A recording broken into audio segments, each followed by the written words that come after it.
Hello mga kalangga! So dito na naman po ang inyong kaibigan.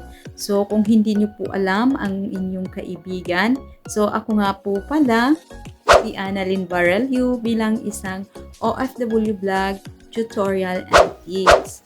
So mga kalangga, kung baguhan lang po kayo sa aking channel, huwag pong kalimutan subscribe my YouTube channel at pakiclick ng notification bell para updated po kayo sa susunod kong mga videos. Ayun mga kalangga, di ba sinasabi ko po sa inyo na lahat pong natutunan ko dito bilang isang content creator ay talagang isi-share ko po sa inyo para po meron kayong ding matutunan. So sa mga baguhan pa po dyan na nag-i-start pa po ng pagko-content creator dito sa YouTube channel. So isa po akong nag-tutorial na marami po ako dyan about sa pag-edit. So about paano mag-live sa YouTube. Lahat po, kung baguhan lang po kayo mga kalangga, so bibisitahin nyo na lang po ang aking channel. Ayun. So mga kalangga, So ang ating pag-uusapan natin ngayon mga kalangga is kung paano nga ba mapabilis panoorin ang video. So mga ka-guys, dahil po kahapon nag-live po ako at sinabi niya po sa akin na huwag niyo pong tapusin panoorin yan kasi napakahaba. Guys, kung isa po kayong nahihirapan sa pagpapanood ng mga videos na napakahaba, for example, 30 minutes yung video nila. So, kung nahahabaan po kayo sa mga videos nila, pwede nyo po yan ipabilisan yan. So, nasa settings lang po mga ka-guys. So, ito po ang ituturo ko sa inyo, i-share ko sa inyo ang aking nalalaman or ang aking natutunan dito sa ating pagko-content creator. So guys, bago po tayo mag-start niyan, so shout out ko gani kung sino ang nagtatanong sa akin kung paano nga ba gawin. Ayun. So shout out po kay Laag with me. Ayun, Laag with me, ito na po ang ituturo ko sa inyo. Dahil po doon sa live is hindi ko po sa inyo maituro. Kaya through tutorial po, so ito po ang aking ituturo. So, let's go! So, at ito na mga kalangga. So, dahil po no, ito ang ituturo ko kung paano nga ba panuorin yung video na pabilisan. So, dito mga ka-guys, or dito mga kalangga, so punta lang po tayo ng ating YouTube channel. So, dito no, hanapin natin ang ating YouTube channel. So, dito i-press ko po ang aking YouTube channel. So, sa inyo po mga ka-guys, doon po sa inyong YouTube. So, for example, i-press ko po ang aking YouTube. So, at ito nga guys, no.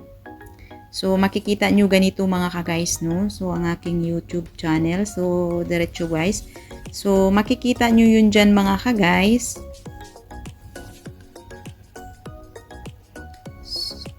So, ito po mga ka-guys, no. So, makikita nyo po ang inyong YouTube channel. So, makikita nyo po yun dyang home, short, last, subscription, at saka yung profile nyo. So, itong profile nyo, i-press lang po to guys. Ayan, press natin. So, ganito po ang resulta, no. Pag press nyo po ang inyong profile. So, punta lang po tayo sa di ba makita yan, Annalyn Barelio OFW Vlog. So, itong view channel. So, i-view lang po yung view channel. So, example lang guys ha. Sample lang kasi maghanap tayo ng video. So, dito mga ka-guys, makikita po yung home, videos.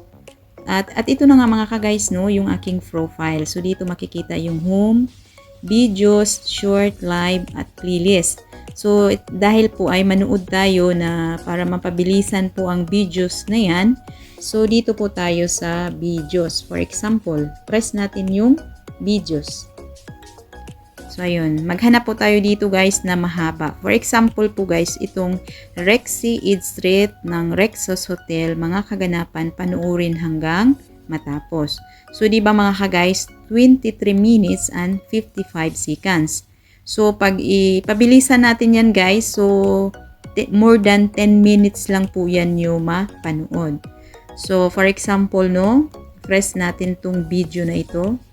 So, press natin. So, di ba makikita natin, guys? So, ganyan po siya ang normal na sound. So, pahinaan natin, guys. I-mute natin. I-mute muna natin para hindi maingay. So, di ba guys, pag once na manood na kayo ng video, so press nyo lang po iyang video at yan po ang makikita nyo sa taas, di ba? Parang merong bilog, merong parang TV, yung parang CC, at saka meron dyan parang settings. Nakita nyo dyan guys, yung parang bilog din na ikot-ikot ang bilog niya. Settings po yan guys. So, kung gusto nyo pong panuorin na pabilisan itong video na ito, i-press nyo lang po itong video at i-press nyo lang po itong settings at ito ang lalabas. So, di ba makikita nyo dyan guys, quality, playback speed, caption, audio track, lock screen, additional settings. So, dahil po guys ay panuorin natin na pabilisan ang video na ito, so dito po tayo sa playback speed. So, di ba nakalagay dyan normal. So, gawin po natin itong 2 times. So, just in case na 20 po ito, 23. So, more than 10 minutes lang po ito matapos itong video. So, ito guys, i-press po natin yung playback speed. So, press. So, makikita nyo dyan kung pahinaan nyo, 0.25, 0.5, 0.75 times normal. Di ba nakalagay sa akin sa normal? So, pakinggan nyo po yung normal, guys.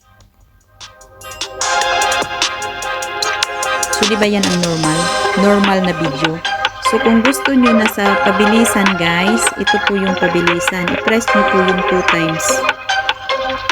Ayan, pahinaan muna natin. So, kung gusto nyo pabilisan ang video natin, so, nakikita nyo sa baba ang 2 times. I-press nyo po itong 2 times.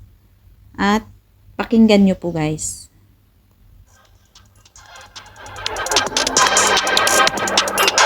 So, ganun po ang music o ganun po pag pinapabilisan mo ang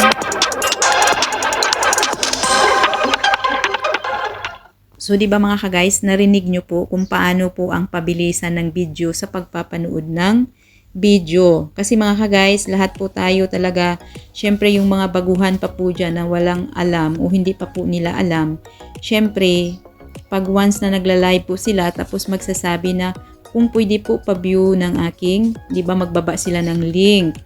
So, ganun lang po ang gagawin nyo guys. Kung talagang mahaba ang kanilang video, ganun lang po ang gagawin nyo. 2 times lang po para mabilis nyo mapanood yung video. So, yun guys, ang sinasabi ko kung paano mapabilis panuorin ang video. So, ganun lang po guys. So guys, ganun lang po kadali mag-watch ng video. Kung kayo po'y nahihirapan dahil po ang mga link po na binababa nila is napakahaba. So, ganun lang po ang gawin nyo guys para hindi matagal sa oras. Para syempre, marami po kayong bisita sa live nyo. Syempre, kung gusto nyong panuorin nyo po ang mga videos nila, ganun lang po ka-easy. Diba guys? Diba? Napakadali lang, napakabilis lang ng inoras kapag nilagay mo sa 2 times. So, diba? Guys, kung nagustuhan nyo at may natutunan kayo sa aking content, huwag pong kalimutan, like, at mag-comment down po para malalaman ko kung ano pong masasabi nyo sa aking content. At kung pwede po sana, pakishare na lang po para malalaman ng inyong mga kaibigan. So, hanggang dito na lang po ang aking content. Maraming salamat po and God bless sa lahat. Bye-bye!